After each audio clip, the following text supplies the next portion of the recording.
नमस्ते बच्चों, आज हम पढ़ने जा रहे हैं रेडॉक्स रिएक्शन। अब रेडॉक्स रिएक्शन क्या होता है? रेडॉक्स रिएक्शंस वो रिएक्शंस होती हैं जिसमें ऑक्सीडेशन एंड रिडक्शन दोनों जो है हो रहा होता है। उसमें क्या है? रेडॉक्स रिएक्शन में ऑक्सीडेशन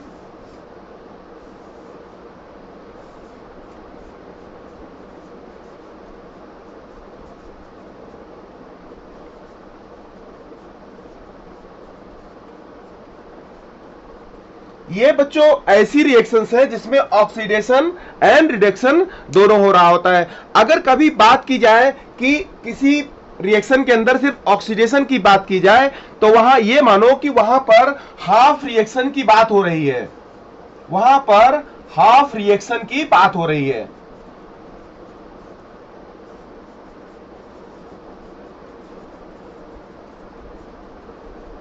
और अगर रिडक्शन की बात हो रही है तो वहां पर भी हाफ रिएक्शन की बात हो रही है। अब हम जब रेडॉक्स रिएक्शन की बात करेंगे तो वहां पर हमको ऑक्सीडेशन भी समझना होगा और रिडक्शन भी समझना होगा।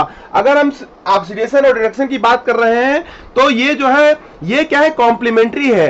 तो अगर हमको ऑक्सीडेशन और रिडक्शन को समझना है, अब अगर हमको रेडॉक्स रिएक्शन को समझना है तो ये जो है ऑक्सीडेशन और रिडक्शन ये क्या है? कॉम्प्लीमेंट्री है एक दूसरे के। और हर कोई भी रिएक्शन है तो उसके अंदर ऑक्सीडेशन भी हो रहा होगा और रिडक्शन भी हो रहा होगा। अगर सिर्फ ऑक्सीडेशन की बात हो रही है तो वो सिर्फ हाफ रिएक्शन है, और अगर सिर्फ रिडक्शन की बात हो रही है तो वो भी क्या है? हाफ रिएक्शन है। अब हमको अगर ऑक्सीडेशन और रिडक्शन को समझना है तो हमको सबसे पहले इसमें एक टर्म को समझना पड़ेगा और उस टर्म का नाम है ऑक्सीडेशन नंबर।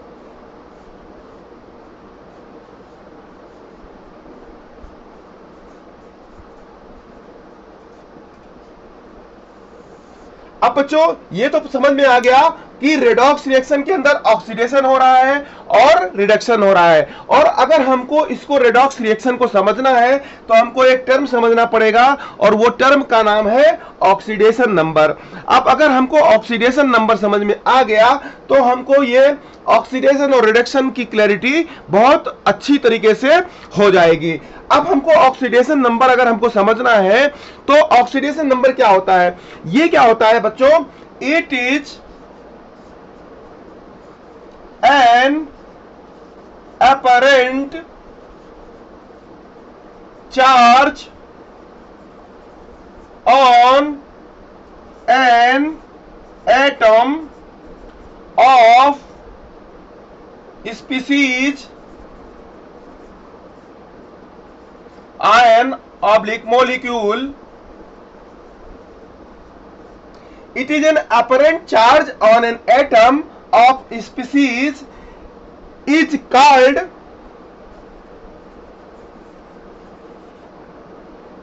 Oxidation number. अब बच्चों ये जो डेफिनेशन हमने लिखी है इसमें जो अपरेंट चार्ज है, apparent charge on an atom, कोई भी अगर आयन या मॉलिक्यूल दिया है तो उसमें उसके किसी एटम के ऊपर जो भी अपरेंट चार्ज है उसी को हम क्या बोलते हैं? Oxidation number. यहां पर स्पेशल हमने लिखा हुआ है आयन एंड मॉलिक्यूल्स। अगर ऑक्सीडेशन नंबर की बात हो रही है तो ऑक्सीडेशन नंबर की जब बात हो रही है तो वहां पर ऑक्सीडेशन नंबर किसी एटम का होगा, किसी मॉलिक्यूल्स का नहीं होगा। अगर ये बात कभी किसी ने आपसे पूछा या किसी ने कहा कि ऑक्सीडेशन नंबर किसी मॉलिक्यूल्स का बताओ तो ये स्टेटमेंट अपने आप में ही गलत हो जाएगा, क्योंकि जो ऑक्सीडेशन नंबर होता है किसी एटम का होता है।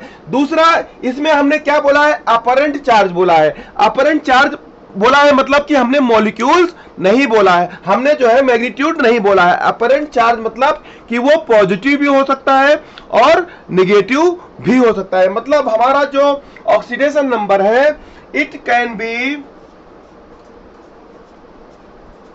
Positive and negative. ये हमारा जो बच्चों जो चार्ज ऑक्सीडेशन नंबर है ये पॉजिटिव भी हो सकता है और निगेटिव भी हो सकता है। ये बच्चों आपको कॉन्सेप्ट क्लियर हो गया कि ऑक्सीडेशन नंबर क्या होता है? ये एक अपरेंट चार्ज होता है किसी एटम के ऊपर इन एन आयन और मॉलिक्यूल्स, आयन और मॉलिक्यूल्स के अंदर के एटम के ऊपर जो अपरेंट चार्ज होता है वही उस एटम का ऑक्सीडेशन नंबर होता है।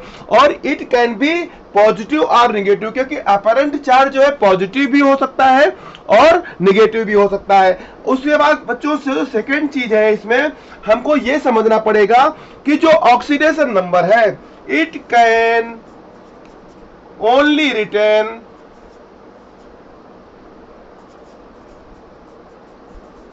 In Roman letters. इसको जो है सिर्फ हम रोमन लेटर्स में लिख सकते हैं एक्सेप्ट 0।